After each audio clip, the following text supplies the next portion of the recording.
This is our first literary weekend, so we hope it will work out. I'm sure it will, and that we'll have many more to follow.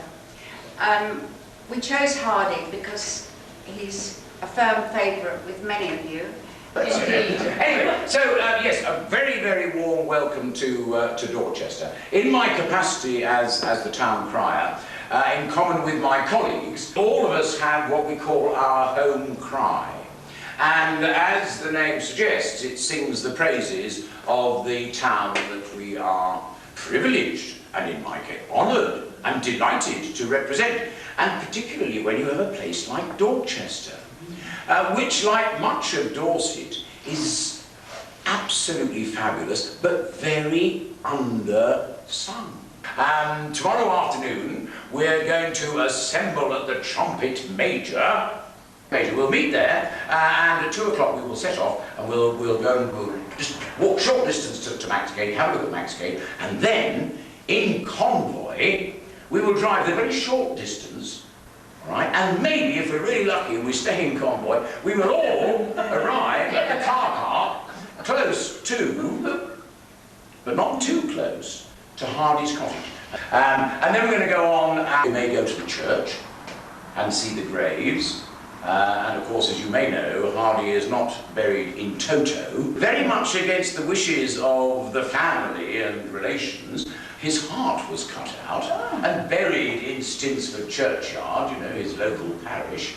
And then his remains were cremated and put into Poets' Corner in Westminster Abbey. I shall leave you to dine in the King's Arms. What a splendid place to start a come on, you know, one of the opening scenes, well, beyond the selling of the wife, etc. But the opening scenes, you know, when Susan comes back after 18 years, 90, whatever it is, you know, and she stands on the steps of the carrier's office on the other side of the road and looks up into the bow window where we'll be dining tomorrow night. We couldn't be in a place more resonant than you are starting a night.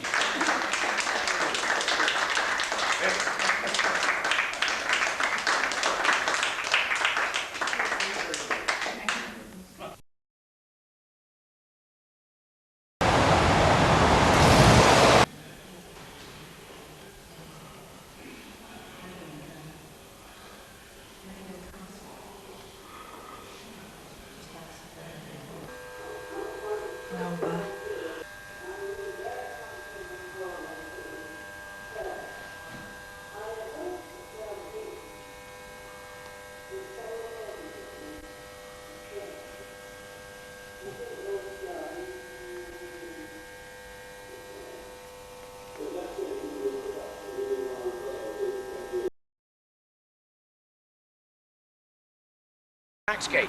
During the time that he is here, and he moves in 1885 when he's 45 years old, and it is here that he dies in 1928.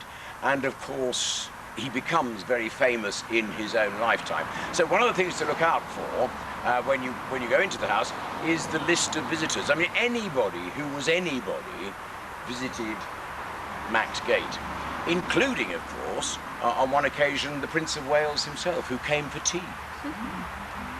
At the cottage that we're going on to, you got Under the Greenwood Tree and Far from the Madding Crowd, but most of his major novels, or many of them, were written here, and certainly much of his poetry.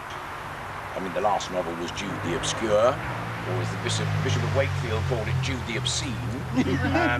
Must have done powers for the sales. And Hardy was so upset by that reaction that he said, right, no more story.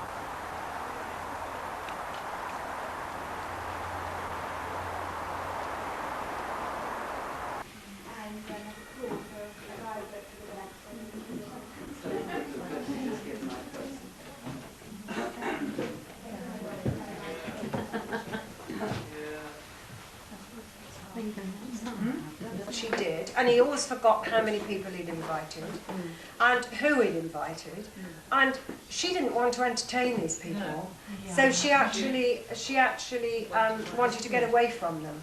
Downstairs were all these visitors, a house full of very unruly, undisciplined animals, and it was a bit bedlam down there. The dog Wessex bit everyone except Lawrence of Arabia, who roared in on a motorcycle. He was probably afraid of them. You can sit on the chairs, you can sit at the desk and write poetry if you want to. So it's a hardy house. It's a living house. Yes. Each there on his honeymoon with his first wife Emma. So again, it's quite Just.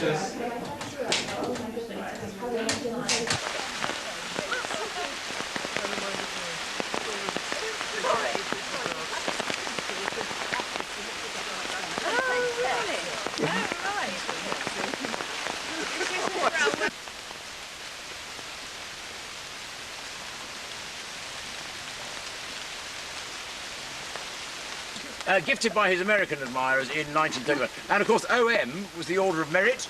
This was it's a gift or rather, it's the gift of the monarch. And he was given that in 1910, the same year as he was given the Freedom of Dorchester. And I think probably being made a Freeman of Dorchester meant at least as much to Thomas Hardy, who could never lost his local. He could have lived anywhere, couldn't he? Okay, he did the London season and all that sort of thing, but he chose to live, you know, very close to where he was born.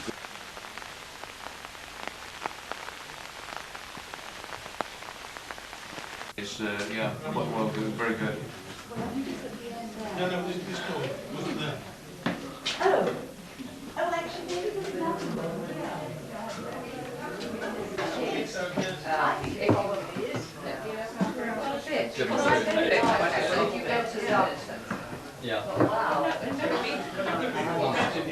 Well, that's true.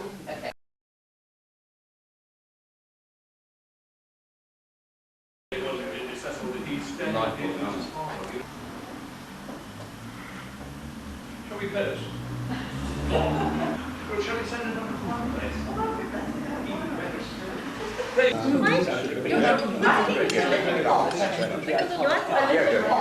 made somehow, I'm not sure. Maybe it's sort of like a lemon.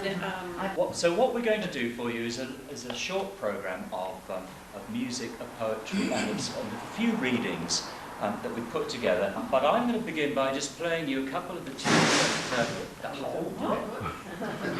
that Hardy learned when he was very young, when he was a boy, in fact. When he was about 4 years old, he was given an old accordion, rather like this.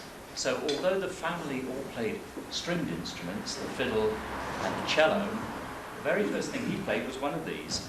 And the tunes I'm going to play for you are ones that the Hardy family wrote down. So in the museum, just up the road here, we have 3 wonderful manuscript books from Thomas Hardy's father and his grandfather of the carols that they played and sang Christmas time.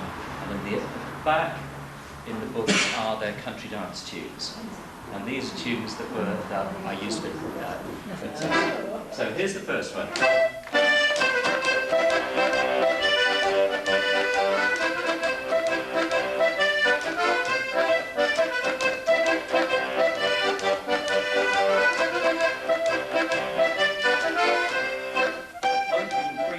This month already, and I did not go to church on Sunday. I believe ye to be a chapel member, Joseph, said Mark Clark. That I do. Oh, no, I don't go as far as that.